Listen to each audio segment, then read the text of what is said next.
Hi guys, Samantha from My Tutorials here, and today I'm going to be showing you how to create these.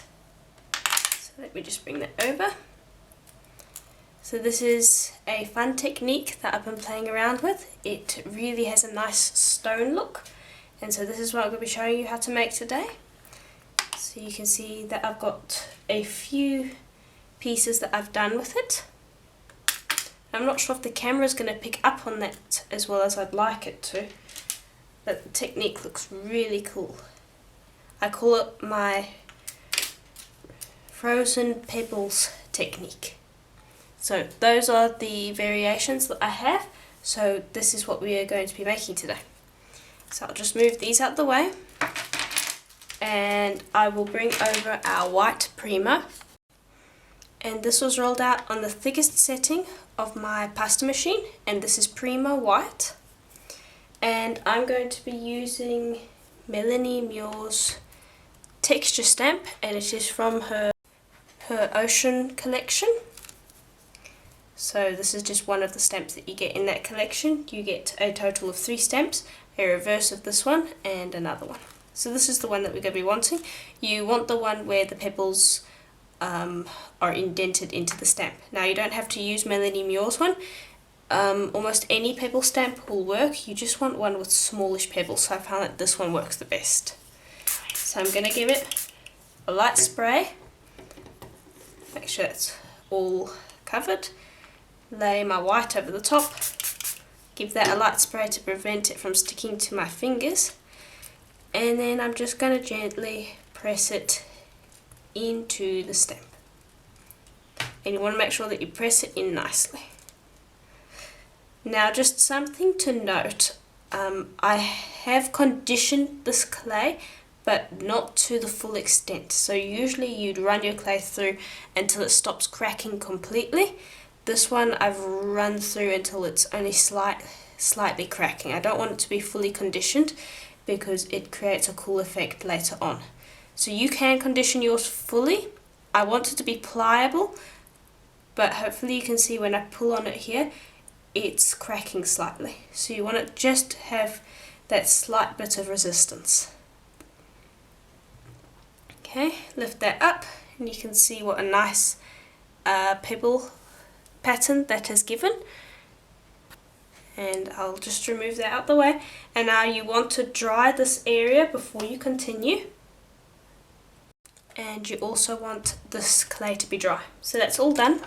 Now I'm going to bring over my tissue blade, and I'm just going to cut away this excess white and put it away so that it doesn't get dirty, because white has a bad habit of picking up particles. Okay. Then what you're going to need is some pastels. And now I'm using these, and you can get these off of eBay or Amazon. And I really like these ones because they come in a wide palette range, and I'll just show you that. So here you can see that you have a whole bunch of different colours, and we're going to be working in this blue spectrum. So I'm just going to show you which ones we're going to be using. I want this nice dark one, then this one. So if you get this, you can use the exact same pastels, but it doesn't really matter too much if you don't get the same one. I also want to be working with white, and I want that one too. Okay, so those are the colours that we are going to be working with. So I'll bring over my craft knife, and I'm going to work from one end to the other. Just going to shave that pastel on, move on to the next one, and now I hope that you can see that the pastels are they're going from dark to light. You want it to be like that so that you get a nice soft graduation between all of the colours, or at least somewhat. I mean, you don't want to be jumping from light to dark and then dark to light and having a medium one. You want to have it as even as you can. There we go. and these pastels are really nice to use. Okay, just gonna spray this white on, and I'm gonna mix it with this. So I'm just gonna pop a little bit of that on, and then I'm gonna have a little bit of this towards the end. So it doesn't really matter. You just want to try and keep the colours in such a way that they're going to blend nicely. Then I'll bring over a soft brush and gently dab the pastels onto the clay. I don't want to be brushing, I want to be dabbing it first, so that we get the pastels to kind of cross into each other, so you get cross contamination, which is what you want. So you can see that the blend is a little bit more gradual. Okay, and then once that's done, then I'll brush it across.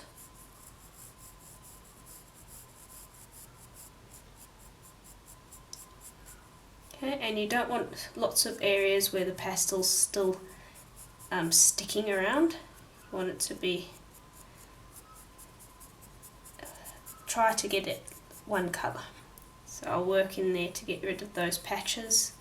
Doesn't matter if you have some patches, but you do want to try and get rid of it. And you don't want white areas. So if there's some white areas, what I like to do is I like to go back with my colours and scrape a little bit more on. And don't worry if you have some colours crossing into each other. So you can see that over here we have some of the dark blue came over. That's just fine. You want it to look natural. After all, it's supposed to have kind of a stony look. We're not trying to imitate any specific stone here, but you do want that nice organic look to it. So just make sure that you cover up as much of the white areas as you can. So I'll work on this just a little bit more to make sure that my colour is nicely saturated. Okay, so I'm done. Now I'm just going to move these pastels out the way, and so you can see that we have a lot of excess pastel. So just make sure to brush off as much of the excess on the clay as you can, because you don't want that. Then I'm just gently going to lift it up. It shouldn't be too stuck to the tile. Okay, and I'm going to put that aside for just a moment because we don't want to waste this pastel. So I'm just going to kind of scoop it up with my blade all into one area. And I do this, I have like a specific packet for the blues and I have a specific pattern for the packet for the greens, and so on throughout all of the colour combinations, because if you mixed, let's say, blue and green together, you'd have kind of a brown colour. So try to keep your colour choices to the cool side, and then another one for the warm side of the colour palette. Okay, so I like to do this, and then I'll have a little packet on the side, and I'll just brush that in there, kind of like a dustpan and brush. And I will save that for later on. Might do a bonus tutorial sometime next month on Patreon to show you what to do with this. Might, if I get around to doing it. There we go. So you can see we have quite a bit of pastel in there. So I'll put that aside, and then you want to clean this up before you continue. Okay, so that's all nice and clean. Then we'll bring this back over, and I might just brighten this up just a tad for you to see. Yeah, there we go. And now you're going to need some sort of wet cloth or a wet wipe. I'm going to be using a wet wipe, and you're going to gently take it, lay it over the top, and gently brush. You only want to be brushing on the raised areas of the pattern, and kind of burnish it just to get it to touch all of the raised pebbles. And then lift and continue doing so, and this will remove the top layer of pastel. And you can also form it into almost a little wad, and brush the pastel away. And what this is going to do is it's going to expose this white. Now, I always like to do it with plain white. I don't like to do it with pearl or translucent. But that by no means means that you don't have, oh excuse me, my words got jumbled. You can try it out with anything that you like. Just make sure that the clay underneath your pastels is a light colour. If it's not a light colour, it's not going to work. So you could try pearl, you could try translucent, you could maybe try silver if you wanted to. Just make sure that it's a nice light colour. And now take your time. Now you don't want to be pressing on this because you don't want these raised areas to be pressed into the clay just yet. You want to be removing as much of the pastel as you can. Now you don't want to be exposing it to pure white. You do want to have a light blue tint to it still. But you want it definitely to be lighter than the indents. So sometimes I find that it's easier to get this pastel off if you take a little bit of 99% alcohol, and this is what I like to use for my alcohol inks. I'll spray a little bit of that onto my wet wipe and use that to wipe, and that can often yield me better results.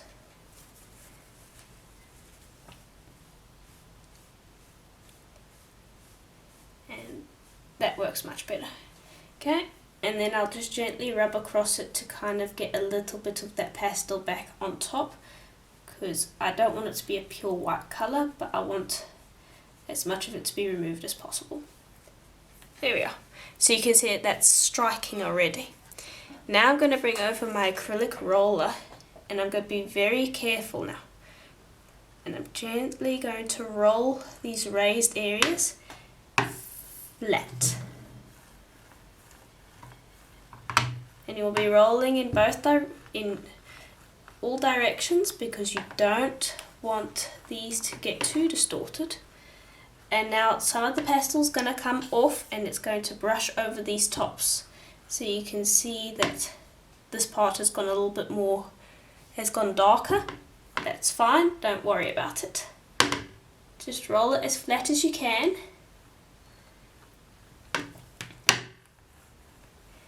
And now another thing to talk about with the texture stamp, this is why I really like Melanie Muir's, is that you kind of get this folded over look. You want the indent itself, the texture stamp itself to be quite deep, and it works best that way I found.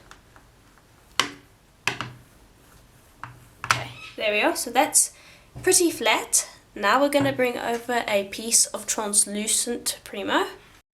Okay, so here's a piece. And this was rolled out on the thinnest setting of my pasta machine.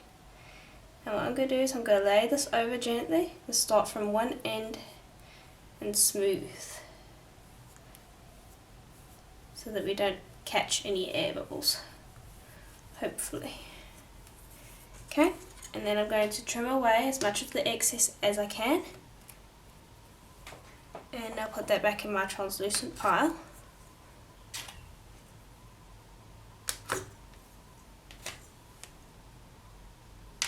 There we are.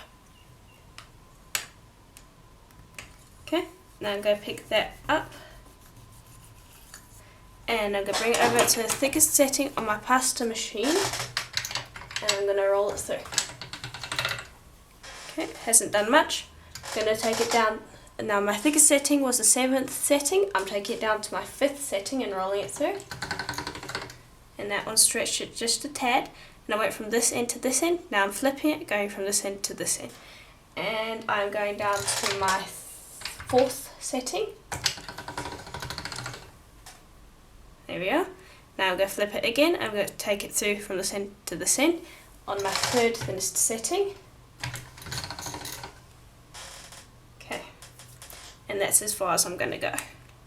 At least on the pasta machine. Okay. And now I'm going to bring over my acrylic roller again, and I'm gently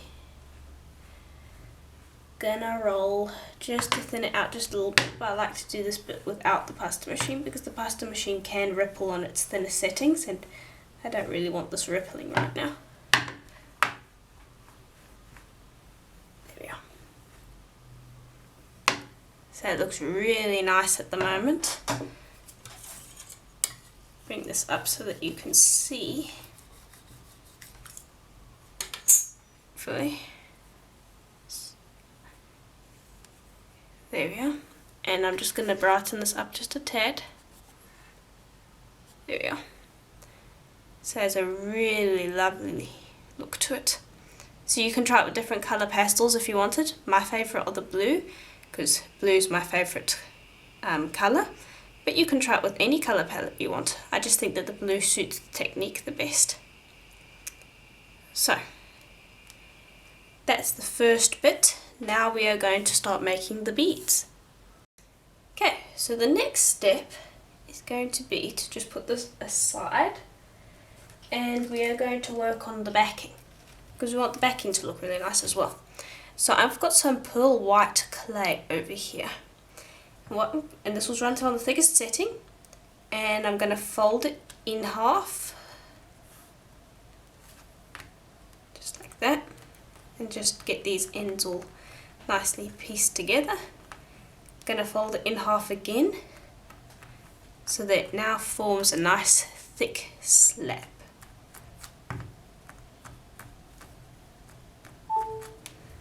Okay, and we'll just press it into a nice firm stack. There we are. And then I'm going to bring over some circle cutters, and now these I got off of Linda's Art Spot, and I'll provide a link to where you can buy them. And then this one I got off of Happy Things in a small cutter set, and I'll provide a link to that as well. And here's just a piercing pin. So what we're going to do, I'm just going to start with the largest one, and I'm just going to cut into here at random, and then I'm going to take the next one down and cut inside the larger circle, and I might make some separate cuts.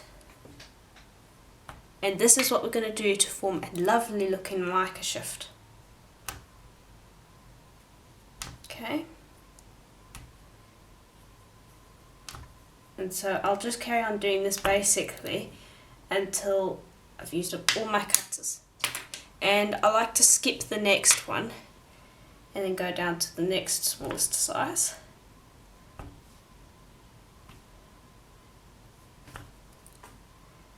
And so I'll just carry on doing this, and it's really short, so I'm just going to show you the entire process so you can see what it looks like. Then I'm going to take this one and I'm going to use the smallest end.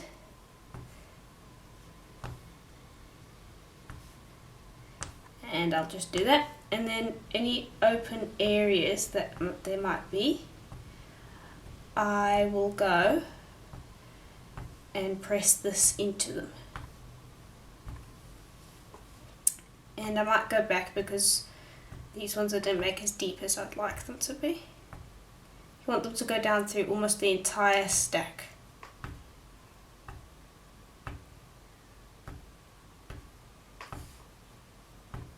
And you can do this with any cutters you want, they don't have to be circular.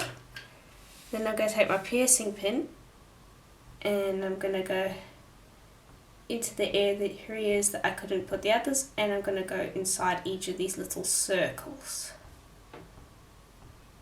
And this is going to create a really cool looking Micr Shift. And I must actually bring over a project that I've done already using this Micr Shift.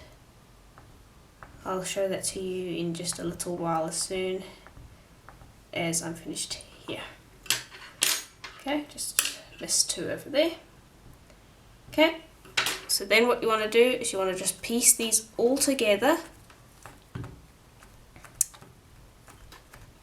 And if there's little gaps here, don't worry, just close them up, push it together. This Micr Shift is by no means exact, just want to push it all together and then flatten it out with the base of your palm and push it all together so that it just becomes one piece again, because we want to be shaving off pieces from this. Okay, I'm just going to flatten that out into the right size using my acrylic roller. Okay, and that needs to rest, and in the meantime I'll show you what the Micr Shift looks like on another project. Okay, and here it is. So here are all the backs of my pendants.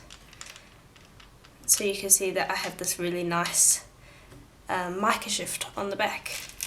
And now this is a new type of necklace that I'm playing around with. So you can see that we have another pattern on the front, so you can wear this either way. You could even intermix it so you have Micr Shifts some of the way and some not.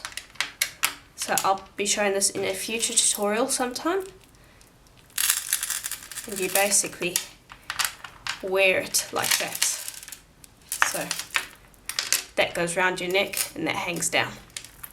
So anyway, I'll show that in a future tutorial sometime. If enough of you ask, I'll bump it up a bit. It's just that there are so many to show, I guess. Okay, so this is rested. Now I'm going to bring over my tissue blade. I'm going to gently stick this down. And I'm going to shave.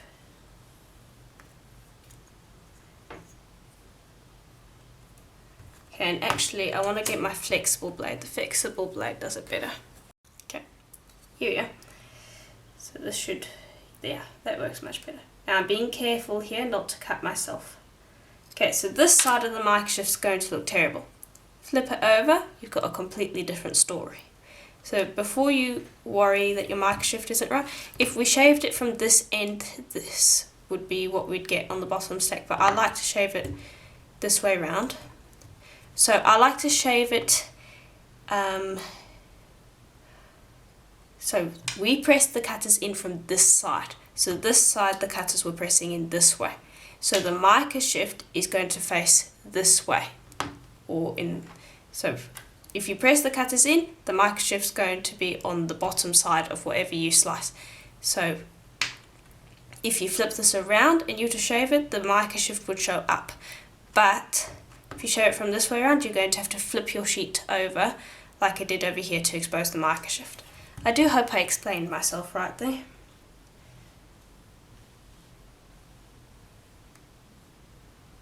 Okay, flip, and you can see that we have a lovely Micr Shift.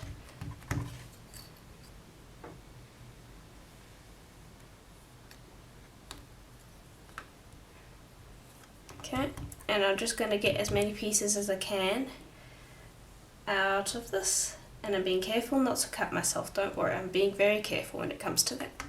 Okay, now I'm going to flip it around, and I'm just going to shave off this end.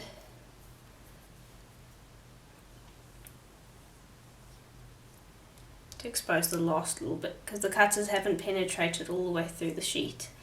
So we'll see if we can get a good Micr Shift out of this last piece.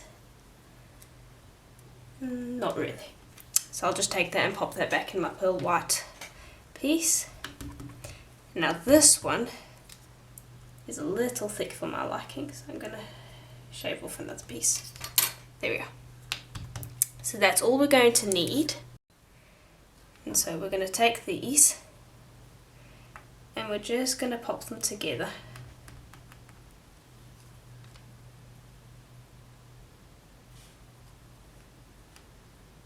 To form one whole sheet.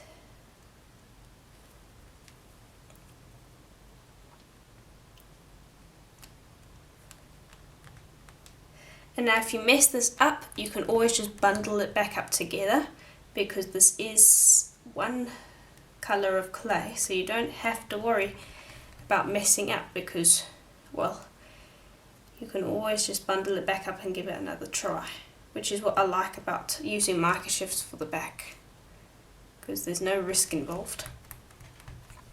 There we are. Now I'm going to just gently pick that up. Okay, and I'm going to bring over my acrylic roller and flatten it out instead of putting it through a pasta machine, just because I feel like I have more control over what I'm doing.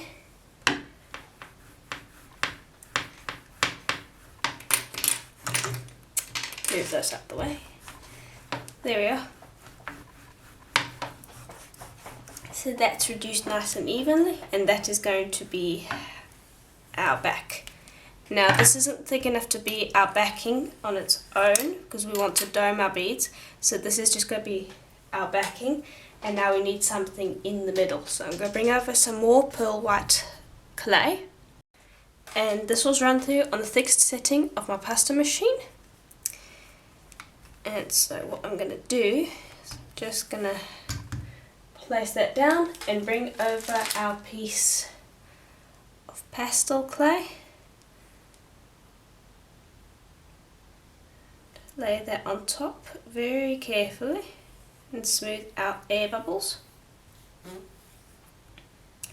And just give it a quick roll with my acrylic roller, just to make sure it's properly stuck down. And then I'm going to bring over my craft knife and I'm going to trim away the excess pearl white and put that off to the side so that we don't waste it, because you want to be conserving clay.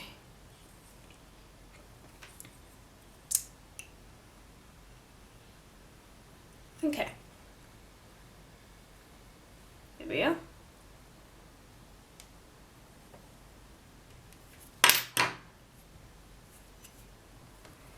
And then I'm going to flip it, and I'm going to bring over our Micr Shift, and I'm just going to stretch that slightly to get it to fit across the entire piece, and then give that a bit of a roll as well, just to get it to sit nicely. I'll flip this back around and give it another roll because it's a little thick. It's about twice the thickest setting on my pasta machine at the moment, which is good because we want our beads to dome. I'm just cutting off the excess.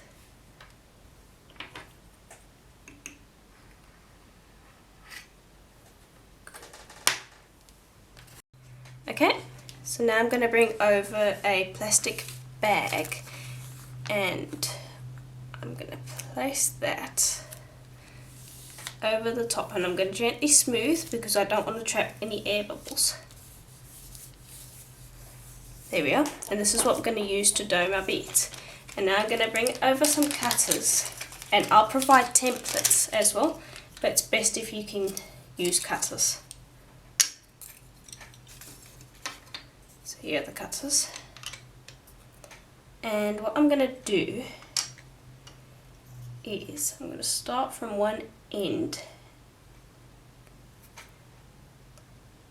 and I'm going to place it where I want it, and now I'm just going to press down. You want to press with nice even pressure down onto the clay. Okay, then I'll lift that up and I'll just make sure to give it a nice final cut.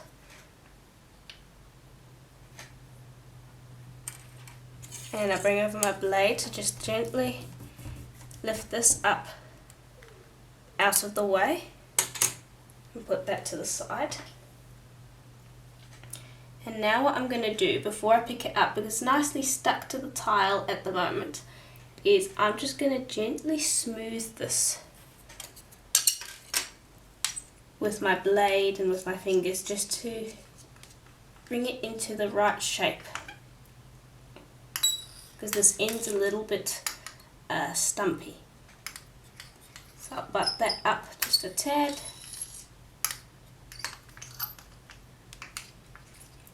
And we've got a little bit of wrinkles that we want to take care of. Pick that up. Okay, just gently fiddle with it. That's what the back looks like.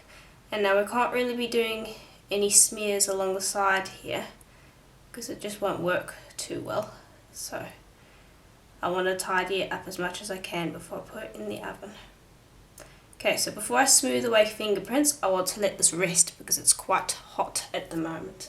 So I'll put that to the side and I will bring this back over, and I'll also bring over my acrylic roller again and just flatten it out again.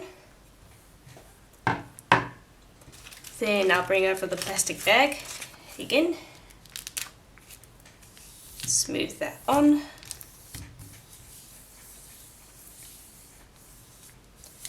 Bring over the next cutter, next size up, and press down with even tension. Okay. And then I'll make a final cut. And I'll basically repeat until I have got a full necklace of these, and if I have extras I'll make another necklace, and so I'll show you those when we're about to smooth out the fingerprints. Okay, so I finished these up. I am going to create some other beads, but I will do that while these are baking. So I'll show you how to finish these off. And basically I've just got them resting on the tile, and because they're raw they're going to stick to the ceramic tile, so that means that I can take my fingers and very carefully brush away any fingerprints. And I also want to try and get them into the right shape as well. So I'll just gently take my blade and kind of bump it into the right shape. And I'll do that for all of them. The problem with using the bags to get a dome is that the bags can create wrinkles in your clay, so you need to go back and tend to that once you've cut out your bead. But I've already done that. I showed you that before I let them rest actually, because that's the first thing that you need to tend to. What I'm doing now is I'm just getting it into the right shape, and I'm just busy making sure that I'm happy with how they're shaped. So I don't want a point sitting off to one end. I want it to be nice and symmetrical, or at least as symmetrical as I can get it. Okay, so this one's a little bit out of shape, so I'm just going to gently work that into the right shape, like that one. So I might pick that one up and just stretch it gently, bring it over here so that I can get it to the right shape. And this is why I like to put the translucent over the top of the pastels. It means that I can work with it without having to worry about the pastels smudging. It also means that later on, when we go to finish them off, it means that we can sand these to a lovely high buff, which we could not do if the translucent wasn't on, because the pastels would sand off. I find that this technique works best with a nice high buff, or a good sand and a buff with some Renaissance wax.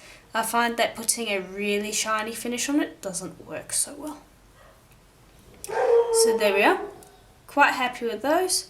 Those will now go in the oven for a full hour at Primo's recommended temperature, because that is the only time they're going to be going in the oven. We don't need to finish them off any more than they already are.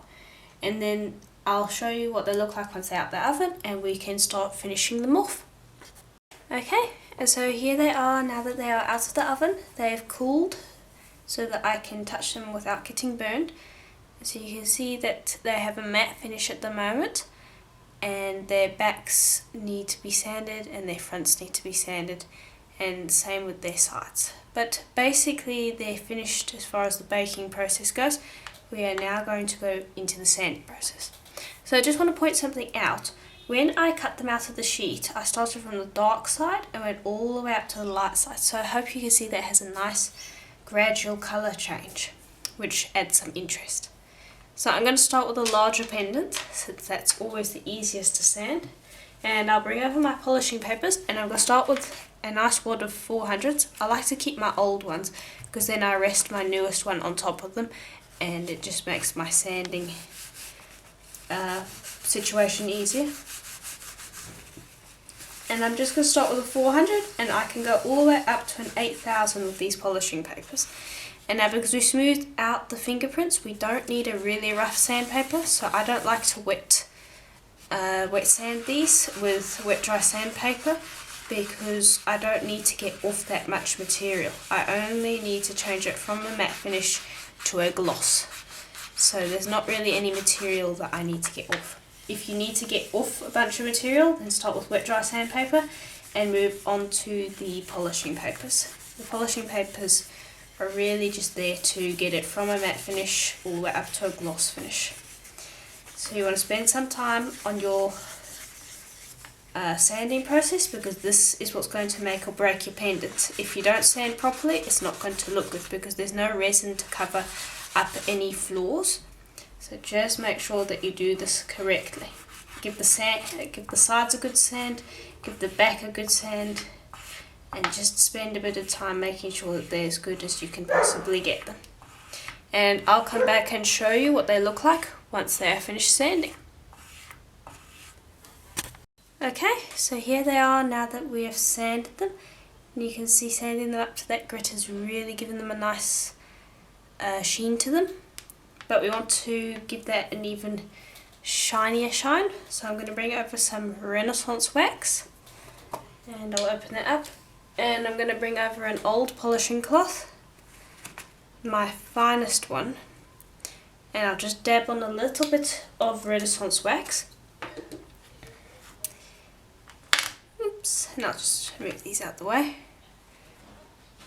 And just pop on a little bit on that one, because you don't want too much on each bead. So, there we go. I put a little bit too much on my cloth. So then I'll just buff it on, and you want it on the sides, front and the back. And I'll show you this once I'm finished. Here, and I'll do the same for all of them. And when you're rubbing it on, you want to be buffing it. So if you have a Dremel, it would be best to do this using the Dremel, but a hand buff does a pretty good job.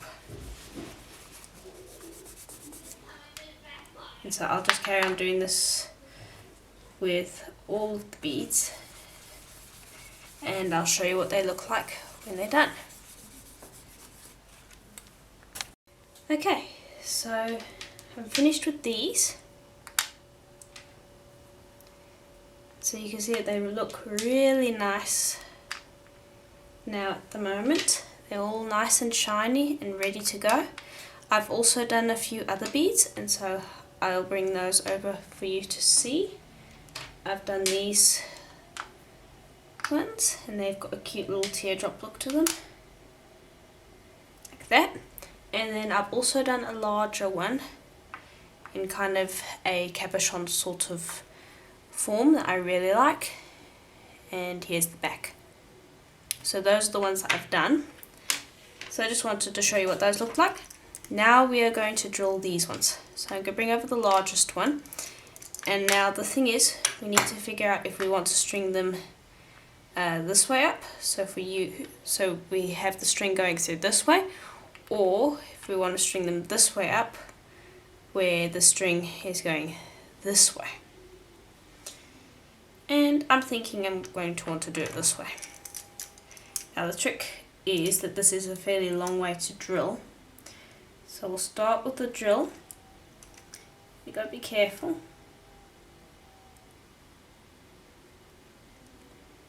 And just gently start drilling. Don't press too hard. And you just want to make a guide hole for the moment.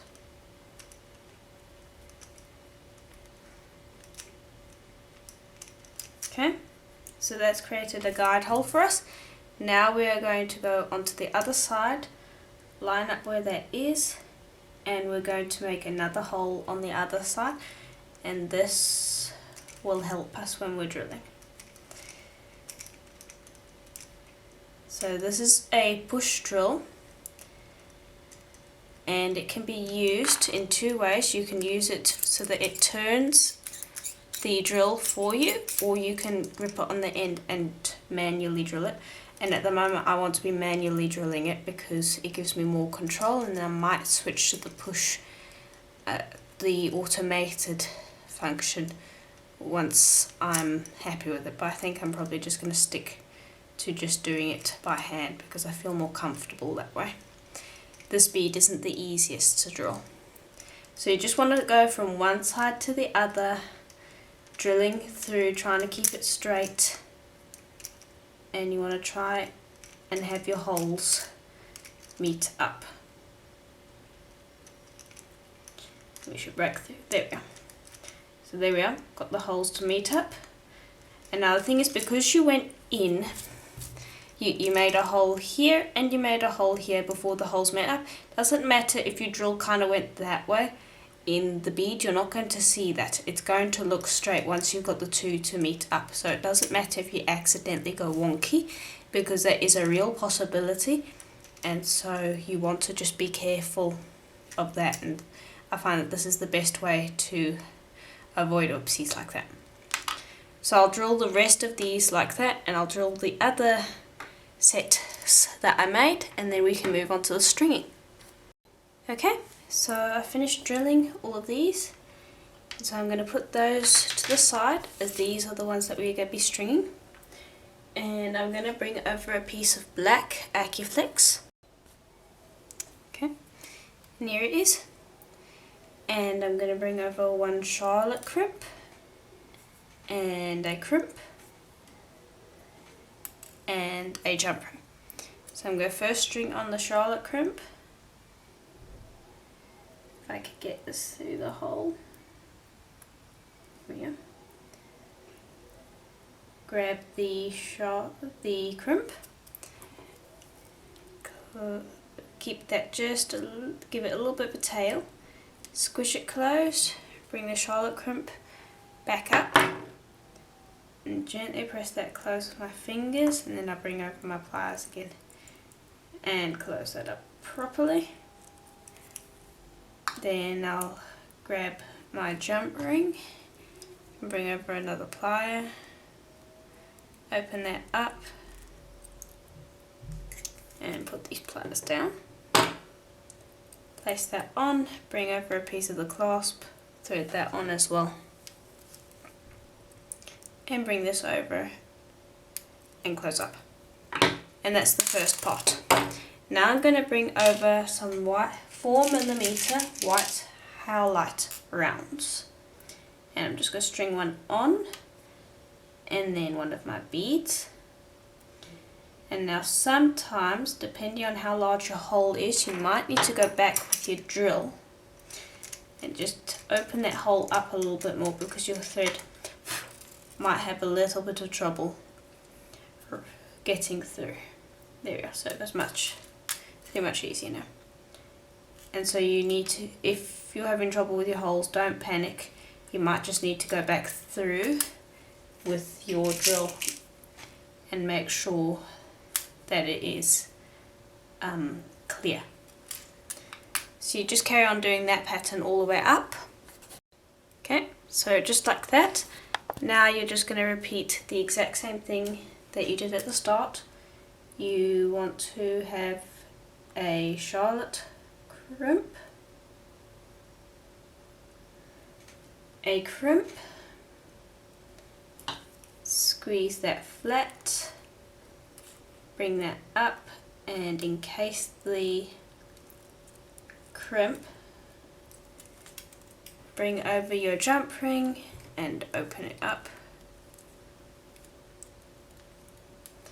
bring over the last piece of the clasp and close that up. And I find that this technique works best with a fairly simple design. I've tried it with some more complex designs and I just think that it takes away from the technique because it just looks so nice on its own. So there we are. I'll show you what that looks like. So it looks really nice. And if I flip, you can see that we have quite a nice finish on the backs, which is also very important. But the front is what we're looking for. And the other beads that I have done, I'm not sure what I'm going to do with them yet. I'm probably going to do something a little bit different, especially with this one. This one's nice and big and can withstand a little bit more. You can put a bit more of a design with this one because it's just a little bit bigger, and so it's not going to get overwhelmed by something that these beads would. So I'm thinking along the lines of pearls and something oceany. So I'm not sure what I'm going to do with it yet. I've got a vague idea. So I'll be posting pictures of what I do with this on my Facebook page, and I will provide a link to my Facebook page so that you guys can see what I do with this whenever I do it. And I'll also post pictures of what I do using these ones when I am done as well. And also on my Facebook, I'll post those pictures on my Facebook page so you guys can check that out. And so I do hope that this tutorial was helpful to you, and if it was, please do let me know, as that is always helpful to me. And please do send in pictures of what you have done using this tutorial. You can send it in on my Facebook page. As I said before, I'll provide a link to it. You can also send it in on the website. We're setting up a page where you can send in your pictures, so it might not be done by the time this tutorial's out. So if you want to send in pictures, please send it in through Facebook. That will be most helpful. And I will provide links to all the tutorials I've suggested in this video, and all the links that I said that I'll put in there will be down below, so please do check that out. If you're watching this on Etsy, it will be in your PDF file. There will also be an image template for these beads, so be sure to check that out. That will be available as well, so be sure to check that out. And as always, I hope to see you in the next tutorial. Bye for now.